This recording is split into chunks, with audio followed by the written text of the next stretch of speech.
Assalamu alaikum. Welcome to this English channel. Today I am going to show some techniques about MCQ. MCQ করার জন্য কিছু technique আজকে আমরা দেখাবো কিভাবে পরীক্ষায় MCQ করতে হয় সেই বিষয় নিয়ে আজকে আমরা ভিডিওটি তৈরি করেছি। অবশ্যই ভিডিওটি দেখতে হবে খুব ভালো করে মনোযোগ সহকারে।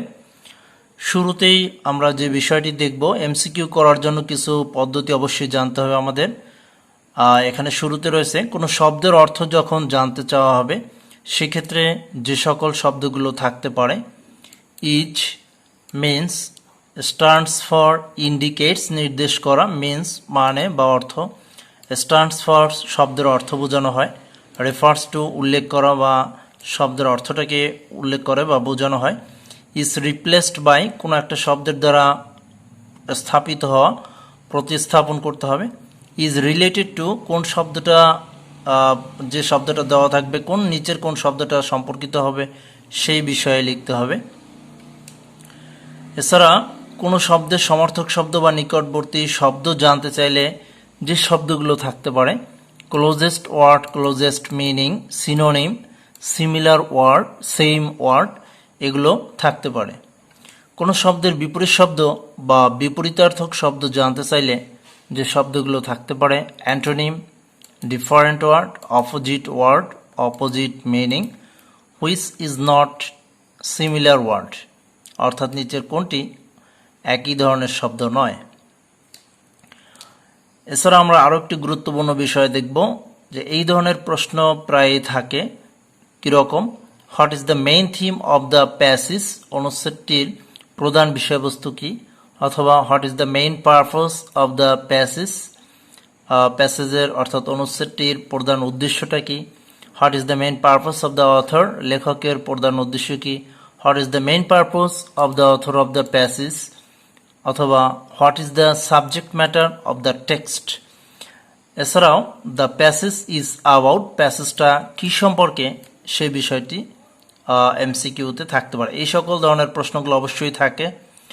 তারপরে পার্টস অফ স্পিচ খুঁজে বের করো, বিভিন্ন বোর্ড পরীক্ষায় এরকম প্রশ্নগুলো দেখা যায় যে কোন নিচের কোন শব্দটি নাউন, অ্যাডজেক্টিভ, ভার্ব বা অ্যাডভার্ব হবে। For example the word individual is a or an, noun, adjective, verb and adverb. তাহলে ইন্ডিভিজুয়াল শব্দটি অবশ্যই অ্যাডজেক্টিভ, শব্দের শেষে এ এল রয়েছে।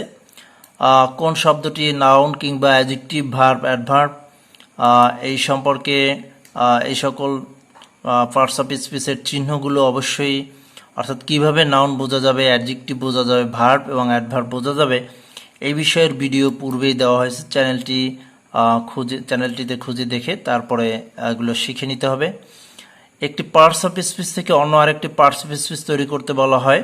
For example what is the verb form of the word beauty, এখানে beautiful, beautify, beautification এবং beauty. তাহলে এখানে বিউটিফাই শব্দটি হলো ভার্ব। প্যাসেজের মধ্যে অনেক সময় ফ্রেজ থাকে যে ফ্রেজগুলোর অর্থ করতে বলা হয়, এজন্য প্যাসেজ থেকে ফ্রেজের ব্যবহারগুলো অর্থাৎ ফ্রেজগুলো জানা আবশ্যক। ফ্রেজগুলো অবশ্যই জানতে হবে, এর অর্থ বুঝতে হবে।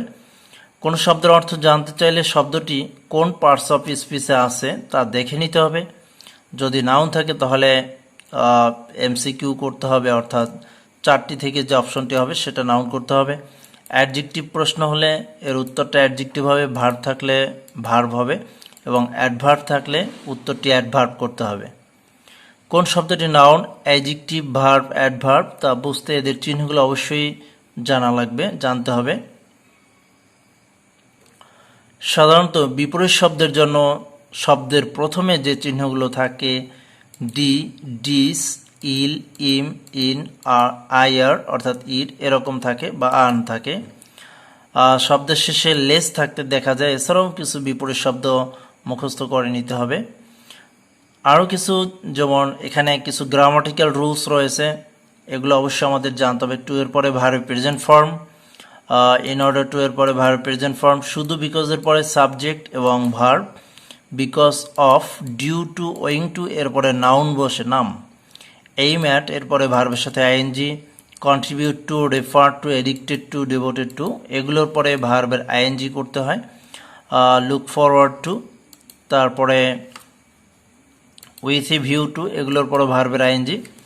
শুধু ইউজ টু থাকলে ভার্বের present form, be use to অর্থাৎ am use to, is use to এরকম যদি থাকে, অথবা গেট গট ইউজ টু, তাহলে ভার্বের আইএনজি করতে হবে।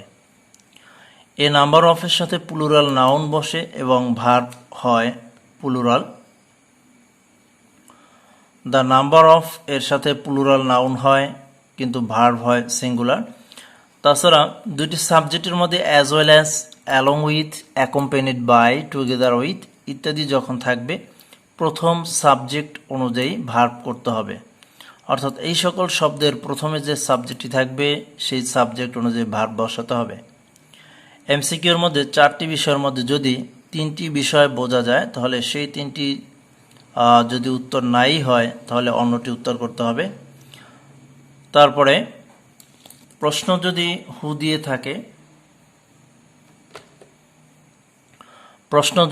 দিয়ে থাকে, তার উত্তর শুধু ব্যক্তি হবে। For example, who place floral wreaths first at the national mausoleum at Savar. এখানে রয়েছে freedom fighters president, the opposition leader, present president,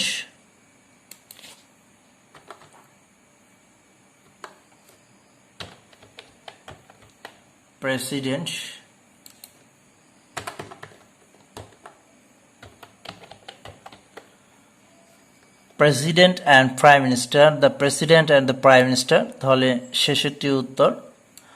4 নম্বর অ্যান্সারটি কারেক্ট। অনেক সময় ইনভার্টেড কমার মধ্যে প্যাসেজ একটি লাইন উঠিয়ে দেওয়া হয়, অর্থাৎ সেই লাইনটির ব্যাখ্যা বা অর্থ করতে বলা হয়। সে বিষয়গুলো আমাদের বুঝতে হবে। এছাড়াও যে সকল শব্দ আমরা দেখে থাকি, এক্সপ্রেশন, প্রকাশ বা অভিব্যক্তি, সিগনিফাইজ, জানানো বা অর্থ বোঝা, হাউ কিভাবে বা কেমন, হাউ মেনি কতটি, এটার সাথে একটা নাউন দেখা যায়। হাউ লং কতক্ষণ, হোয়াট কি, হোয়াই কেন। অ্যাজ এর পরে নাউন যখন থাকবে এটি হিসেবে অর্থে ব্যবহার করা হয়।